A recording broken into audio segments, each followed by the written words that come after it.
بات کریں. جی میرے 5 سوالات تھے. سب جی سے سر. پہلے ایک سوال یہ ہے کہ ائمہ معصومین جو آپ کے نزدیک 12 ائمہ ہیں، ائمہ اہل بیت رضوان اللہ علیہم اجمعین، ان کا علم کہ اللہ تعالیٰ نے انہیں کیا فرمایا آپ کے نزدیک، آپ کے مکتبہ فکر کے نزدیک، تو اس حوالے سے آپ کا کیا کانسیپٹ ہے، ذرا اس حوالے سے کلیئر فرمائیں. تو نبی صلی اللہ علیہ وآلہ وسلم کے علم کے وارث ہیں. اللہ تعالیٰ نے نبی صلی اللہ علیہ وآلہ وسلم کو علم ما کان و ما یکون دیا تھا، یعنی جو ہوا ہے اور جو ہوگا اس کا علم اللہ نے اپنے نبی حبیب صلی اللہ علیہ وآلہ وسلم کو عطا کیا تھا. اور جو بھی بشر کو حاجت ہے، انسانیت کو قیامت تک جن باتوں کی حاجت ہے کہ اللہ مختلف مسائل پیش آتے ہیں، پرابلمز پیش آتے ہیں، بیماریاں پیش آ جاتی ہیں، شرعی مسائل، دنیائی مسائل، ان کا حل اور ان کا ارشاد اللہ نے اپنے حبیب صلی اللہ علیہ وآلہ وسلم کو عطا کیا تھا، کیونکہ وہ آخری نبی ہیں، ان کے بعد کوئی نبی نہیں آئے گا. تو یہ جو علوم پیغمبر کو دیے تھے اللہ تعالیٰ نے، یہ ایسے ہی فضول میں نہیں دیے تھے کہ پیغمبر 20 سال رہے اس کے بعد وہ علوم بھی ختم. یہ علوم انہوں نے اپنے نبی صلی اللہ علیہ وآلہ وسلم نے اپنے اوصیاء میں منتقل کیے. تو نبی صلی اللہ علیہ وسلم کے جتنے علوم ہیں ان کے وارث کون ہیں؟ ائمہ اطہار علیہم الصلاۃ والسلام ہیں. البتہ ما یکون کا جو علم ہے، جو آئندہ مستقبل میں پیش آنے والی چیزیں ہیں، وہ ایسی چیز ہیں کہ اس میں تبدیلی اور تغییر آ جاتا ہے، کیونکہ مستقبل جو ہے اجل 2 قسم کے ہیں. ایک اجل محتوم ہے، ایک اجل غیر محتوم ہے، ایک اجل معلق ہے. تو اللہ تعالیٰ کی جو باتیں چینج ہوتی ہیں وہ شب قدر کو جو باتیں قابل چینج ہیں، وہ شب قدر کو ائمہ اطہار علیہم الصلاۃ والسلام کو تنزل الملائکۃ والروح فیہا باذن ربہم من کل امر، وہ ہوتا ہے. ٹھیک ہے نا؟ لیکن وہ حلال و حرام نہیں ہوتی، وہ ما یکون کی باتیں، مقدرات کی باتیں. جی ہم ٹھیک ہے. اچھا دوسرا یہ ہے میرا سوال آپ سے کہ امامت کا جو کانسیپٹ ہے، امامت کا آپ کے مکتبہ فکر کے نزدیک، ذرا اس حوالے سے بھی کلیئر کریں. تو اللہ تعالیٰ نے اپنے حبیب صلی اللہ علیہ وآلہ وسلم کو خلائق کے ہدایت کے لیے بھیجا ہے. نبی صلی اللہ علیہ وآلہ وسلم تبلیغ دین کرتے ہیں اللہ کے نور کے ساتھ اور عصمت کے ساتھ. نبی صلی اللہ علیہ وآلہ وسلم اللہ کے احکام کا اجرا کرتے ہیں، انفاذ کا اگر ان کے پاس پاور ہو کرتے ہیں عصمت کے ساتھ.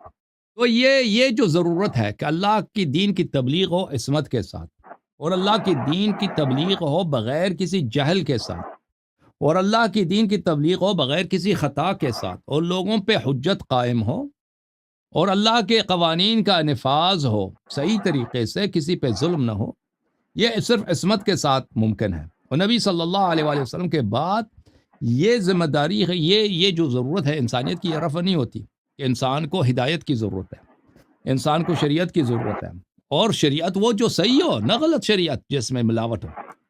تو یہ کبھی رفع نہیں ہوتی. تو اس لیے نبی صلی اللہ علیہ وسلم کے بعد نبی کا خلیفہ اور جانشین جو بالکل نبی جیسا ہو، نبی معصوم ہے تو وہ بھی معصوم ہو، نبی اللہ کے نور کا حامل ہے وہ بھی اللہ کے نور کا حامل ہو، نبی صلی اللہ علیہ وسلم صاحب معجزات ہیں وہ بھی صاحب معجزات ہیں، نبی صلی اللہ علیہ وآلہ وسلم تبلیغ دین کرتے ہیں، انفاذ حدود اللہ کرتے ہیں عصمت کے ساتھ، وہ بھی اسی عصمت کے حامل ہوں.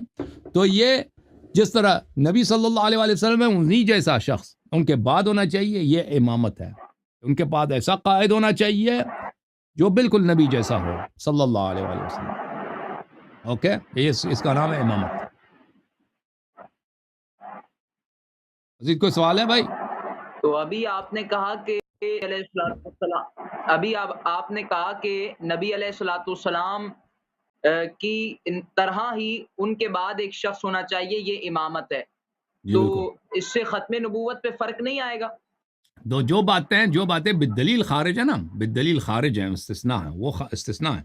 نبی صلی اللہ علیہ وسلم کے بعد کوئی نبی نہیں ہوگا، لیکن جو بقیہ صفات ہیں، نبی جیسا علم کوئی رکھے، یہ اس سے لازم نہیں ہے کہ وہ نبی ہوگا، اس پہ کوئی وحی نہیں آئے گا، کچھ بھی نہیں آئے گا. لیکن نبی صلی اللہ علیہ وسلم نے اپنا سارا علم اس کو منتقل کیا.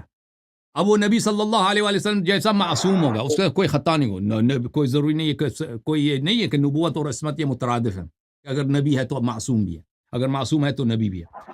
تو وہ جو مخصوص ہے نبی صلی اللہ علیہ وآلہ وسلم کے لیے کہ رسالت ہے، نبوت ہے، نزول قرآن ہے، وہ نبی کی صلی اللہ علیہ وسلم کے لیے مخصوص ہے۔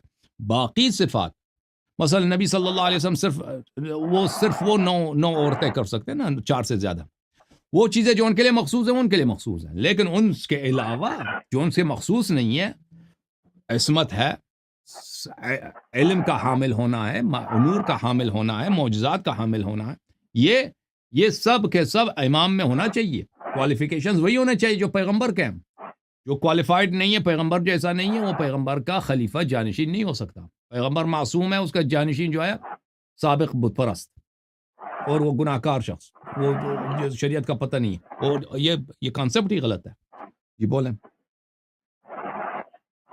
اچھا جی، تیسرا سوال میرا آپ سے یہ ہے کہ آپ کے مکتبہ فکر کے نزدیک کیا فاسق و فاجر اور ظالم آدمی کو امام بنایا جا سکتا ہے نماز کے لیے، اور شرعی مسائل میں، شرعی معاملات میں اپنا امام بنایا جا سکتا ہے؟ اس حوالے سے کیا حکم ہے یہ بھی بتائیں۔ تو امام جماعت اگر نماز میں امام کے لیے ہے تو اس کے دین پہ وثوق ہونا چاہیے، جو روایت حدیث میں ہے کہ دینداری میں اس پہ وثوق ہونا چاہیے۔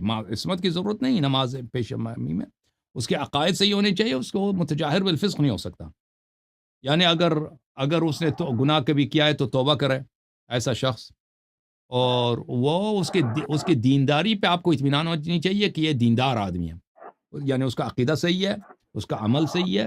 ایسے شخص کے پیچھے آپ نماز پڑھ سکتے ہیں، اس کے علاوہ کسی کے پیچھے نماز نہیں پڑھ سکتے۔ یہ نماز امام جماعت کے لیے، امام جماعت کے لیے۔ اب جو امام معصوم ہے، نبی صلی اللہ علیہ وسلم کے جانشین ہے، اس کے لیے عصمت کی شرط ہے، ٹھیک ہے نا۔ اب اس کے علاوہ کوئی مثلا آپ کو علم سکھاتا ہے، حدیث سکھاتا ہے، تو اگر وہ علم آپ جو ہے، اگر وہ واقعاً حدیث ہے، آپ کو پتہ ہے کہ یہ حدیث ہے، آپ کسی بھی شخص سے سیکھ سکتے ہیں، وہ اس کی منع نہیں ہے۔ بل خود الحکمت ضالۃ المؤمن، حکمت جو ہے، حدیث جو ہے، وہ مومن کا گمشدہ چیز ہے، وہ کہیں سے بھی آپ کو صحیح حدیث مل جائے وہ لے لو، اوکے۔ دین کا جو دین ہے، دین کی تعلیم جو ہے، اگر وہ کوئی چیز آپ کو، کوئی شخص آپ کو صحیح چیز سکھا رہا ہے، اس سے سیکھنا، اس میں حرج نہیں ہے، بشرطے کہ وہ صحیح سکھا رہا ہے۔ صحیح۔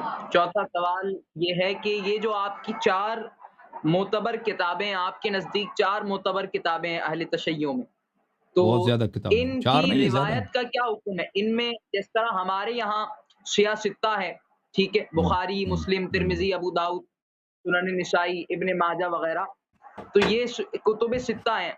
اب آپ کے یہاں جو 4 کتابیں ہیں، ان میں زیادہ تر روایات صحیح ہیں، آپ کا بھی یہی پوائنٹ آف ویو ہے؟ دیکھیں، صحیح کس کو بولتے ہیں؟ خود صحیح، لفظ صحیح جو ہے نا، اس میں بہت ہی ابہام ہے کہ لفظ صحیح، آپ کے محدثین کے ہاں لفظ صحیح کا مطلب یہ نہیں کہ وہ یقینی ہے کہ پیغمبر نے یہ کیا، یہ حدیث واقعاً ایک صحیح لغت میں ہے، ہم زبان میں کہتے ہیں صحیح ہے، یعنی واقعاً یہ ایسا ہی ہے، ٹھیک ہے نا۔ ایک وہ ہے، ایک محدثین جب کہتے ہیں صحیح، محدثین جب کہتے ہیں صحیح ہے، اس کا مطلب یہ نہیں ہے کہ واقعاً پیغمبر نے یہ کہا ہے یا یہ پیغمبر کا فعل ہے صلی اللہ علیہ وآلہ وسلم۔ وہ کہتا ہے کہ اس کی سند سب عدول ہے، اور اس کا سند متصل ہے، اور اس کے متن میں شذوذ نہیں ہے، بس یہ ہے، اور اس کا مطلب یہ نہیں ہے کہ یہ یقینی ہے۔ تو آپ اس ایسے حدیث کو صحیح کہتے ہو۔ اگر ہم صحیح کو اس معنی میں لے لیں کہ صحیح کا مطلب یہ ہے کہ واقعاً، یعنی حقیقتاً ہمیں پتہ ہو کہ یہ ہے، پیغمبر نے یہ فرمایا ہے، تو پھر وہ اس کا دائرہ بڑا تنگ ہے، کیونکہ ہو سکتا ہے کہ حدیث ہے، اس کے رجال سب ثقات ہوں، سند میں اس کے کوئی انقطاع بھی نہ ہو، پھر بھی ہمیں یقین نہ آئے کہ واقعاً پیغمبر نے یہ کہا ہے نہیں کہا، ٹھیک ہے نا۔ یہ بہت ہو سکتا ہے، کیونکہ احتمال خطا تو ثقہ میں بھی ہو سکتا ہے۔ لہذا اگر ہم یہ لے لیں تو آپ کے ہاں احادیث کی بہت کمی ہے، یعنی صحیح لغت میں ہم جس کو صحیح کہتے ہیں، پھر آپ کے پاس سینکڑوں، 1000 سے کم صحیح حدیث بچ جائیں گے، اس سے زیادہ نہیں ہے۔ اگر ہم صحیح کو وسیع دائرے میں لے لیں، جیسے محدثین اس کی تعریف کرتے ہیں، تو پھر آپ کے 2-3 ہزار آپ کے پاس صحیح حدیث ہے، لیکن شیعہ حدیث تو بہت زیادہ ہیں۔ شیعہ حدیث صحیح، یقینی طور پہ صحیح، نہ کہ یہ کہ جس طرح آپ لوگ صحیح کی تعریف کرتے ہیں یا مجتہدین صحیح کی تعریف کرتے ہیں، وہ 10,000 کے تعداد میں شیعوں کے پاس، الحمدللہ۔ ٹھیک ہے۔ 5واں سوال میرا یہ تھا کہ مولا علی کے علم کے حوالے سے آپ کا کیا عقیدہ ہے؟ وہی جو پیغمبر کا علم کہ تھا، ان کا علم۔ آپ کو جو ہے ما کانا وما یکون کا علم دے دیا گیا ہے، اور اگر آپ کا یہی عقیدہ ہے کہ مولا علی کو یہ علم تھا کہ ما کانا و ما یکون کا علم تھا، تو کٹ گئے بھائی. وہ ما کان و ما یکون کا علم ہے، لیکن ما یکون کا علم اور وہ انہوں نے ہے جو ہے جو وہ معلق چھپا ہے، جو لیا، اور معلق ہے، ان کو جو اس معلق ہے. طرح کا ڈر تھا. کچھ اس طرح کی روایات آپ کی کتابوں میں موجود ہیں کہ ان کو جو ہے ڈر تھا کہ یہ لوگ مجھے شہید نہ کر دیں. تو جب ان کو علم تھا کہ ما کانا وما یکون کا علم حاصل تھا، تو پھر ان کو اس بات کا ڈر نہیں ہونا چاہیے تھا کہ یہ لوگ مجھے شہید نہ کر دیں، کیونکہ یہ دونوں باتیں میچ نہیں کر رہی نا. جو ہو چکا ہے، جو ہوگا، ما کانا وما یکون کا علم، اور پھر ان دیکھیں کو وہ یہ ڈر آپ بھی کی تھا وہ کہ آپ یہ کی لوگ نہ مجھے سمجھی ہے شہید نا. نہ کر میں دیں. نے ما یکون کے متعلق میں کہہ دیا آپ، لیکن آپ کو نہیں پتا. آپ سن لیں، یہ قرآن مجید ہے، سورہ نوح. بسم اللہ الرحمن الرحیم. إنا أرسلنا نوحا إلى قومه أن أنذر قومك من قبل أن يأتيهم عذاب أليم قال يا قوم إني لكم نذير مبين. نوح علیہ السلام نے اپنے قوم سے کہا، اے قوم، میں آپ کی جانب، اللہ کی جانب سے واضح طور پہ ڈرانے والا شخص ہوں. أن اعبدوا الله واتقوه وأطيعون، کہ تم اللہ کی عبادت کرو اور اللہ سے ڈرو اور میری طاعت کرو. یغفر لکم من ذنوبکم ویؤخرکم الی اجل مسمی. اگر تم اللہ کی عبادت کرو اور تقوی اختیار کرو اور میری طاعت کرو، اس کا نتیجہ کیا ہوگا؟ یغفر لکم من ذنوبکم، آپ کے گناہوں کی مغفرت ہوگی. ویؤخرکم الی اجل مسمی، اجل معین تک، اجل معین تک آپ کی موت جو ہے مؤخر کی جائے گی، اس سے پہلے آپ پہ موت نہیں آئے گی. ان اجل اللہ اذا جاء لا یؤخر لو کنتم تعلمون. اللہ کی جب اجل آ جاتی ہے تو وہ تاخیر نہیں ہوتی.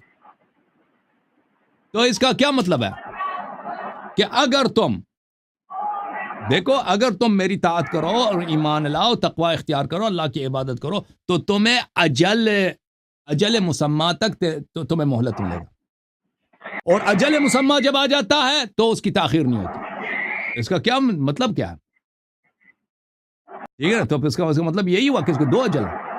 اگر یہ طاعت کریں گے، یہ ایمان لائیں گے، یا اچھا راستہ اختیار کریں گے، تو ان کو اجل مسمى تک مہلت ملے گا، ان کی عمر لمبی ہو جائے گی. اور اگر نہیں کریں گے تو ان پہ اس سے پہلے عذاب آئے گا، اس سے پہلے مریں گے. ٹھیک ہے نا. ما یکون جو ہے قابل علم ما کان و ما یکون، جو آگے ہونے والا ہے وہ ہمیشہ قابل تغییر ہے. ملاحظہ فرمائیے، آپ کی خدمت میں عرض کروں کہ فرمایا سورہ اعراف میں آیہ نمبر ہے 34، وَلِكُلِّ أُمَّةٍ أَجَلٌ، ہر قوم کی ایک مدت ہوتی ہے. فَإِذَا جَاءَ أَجَلُهُمْ لَا يَسْتَأْخِرُونَ سَاعَةً وَلَا يَسْتَقْدِمُونَ. جب ان کی اجل آ جاتی ہے، ان کا وقت آ جاتا ہے، تو وہ ایک گھنٹے بھی آگے پیچھے نہیں ہوتا. یہ کون سا ہے؟ وہ اجل مسمى ہے، اجل مسمى ہے. اچھا، میں آپ کی خدمت میں عرض کروں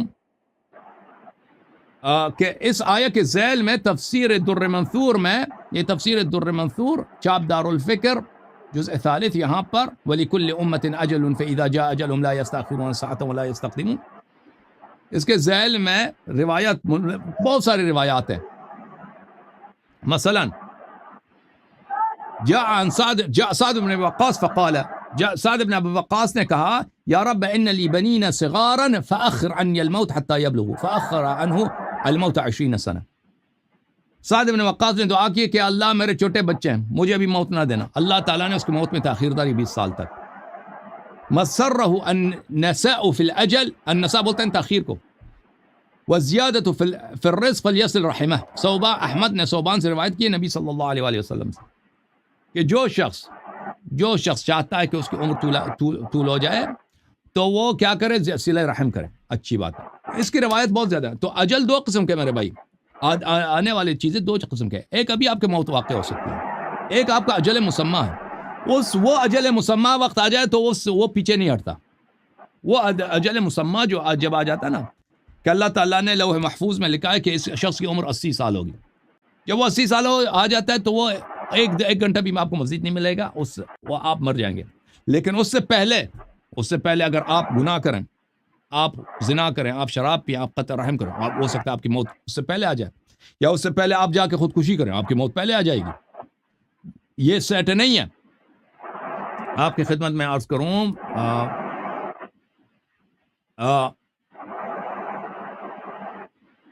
یہ کتاب ہے تفسیر الطبری، یمحو اللہ ما یشاء ویثبت وعنده ام الکتاب.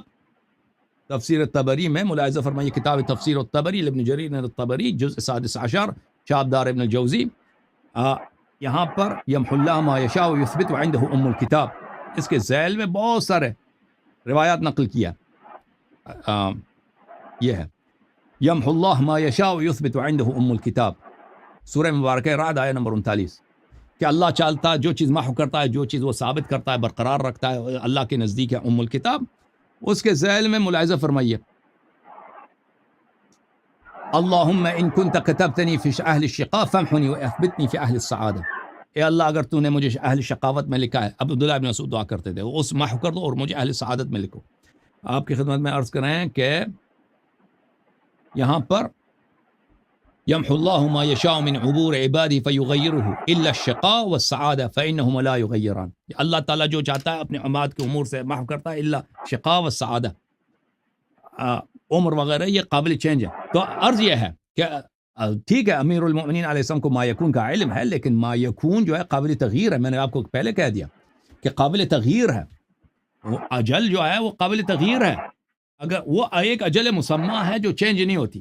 مثلا آپ کی عمر 90 سال اللہ نے لکھ دیا لوح محفوظ میں، 90 سال سے زیادہ نہیں ہو سکتی، لیکن 90 سال سے پہلے آپ خودکشی کریں، آپ جنگ میں جائیں، آپ کچھ کریں اور آپ کی موت، یا آپ مثلا قطع رحم کر دیں، آپ کی موت کم ہو جاتی ہے، آپ کی عمر کم ہو جائے، آپ کی موت آ جائے گی. تو اس لیے کہنا کہ امیر المؤمنین علیہ السلام کو پتہ ہے کہ بھئی وہ تو ان کو پتہ ہے کہ وہ کبھی شہید ہی نہیں ہوں گے، اس لیے ان کی بہادری کا کوئی وہ فضیلت نہیں ہے. یہ بات آپ کی غلط ہے، کیونکہ اللہ تعالیٰ نے ان کو وہ علم، جو علم ہے جو غیر قابل تغییر ہے، وہ علم اللہ تعالیٰ نے اہل بیت علیہ السلام کو نہیں دیا ہے، وہ اللہ تعالیٰ نے اپنے لیے محفوظ کیا. اہل بیت علیہ السلام کو وہ علم دیا ہے جو چینج ہوتی رہتی ہے، جس میں بدعہ آ جاتی ہے، جس میں محو ہوتی ہے. تو امیر المؤمنین علیہ السلام کو ہو سکتا ہے کہ اس سے وہی جنگ میں جائیں وہ شہید ہو جائیں، ہو سکتا ہے جنگ میں جائیں شہید ہو جائیں وہ، اور ہو سکتا ہے مثلا وہ بستر رسول پہ سوئے ہیں، کفار ان کو قتل کر دیں، ہو سکتا ہے، بالکل ہو سکتا ہے قتل کر دیں. ٹھیک ہے نا، کیونکہ یہ قابل تغییر ہیں. اللہ تعالیٰ نے وہ علم دیا جو قابل تغییر ہے، وہ علم جو غیر قابل تغییر ہے وہ اللہ تعالیٰ نے صرف اپنے لیے محفوظ کی ہوئی ہے. اوکے.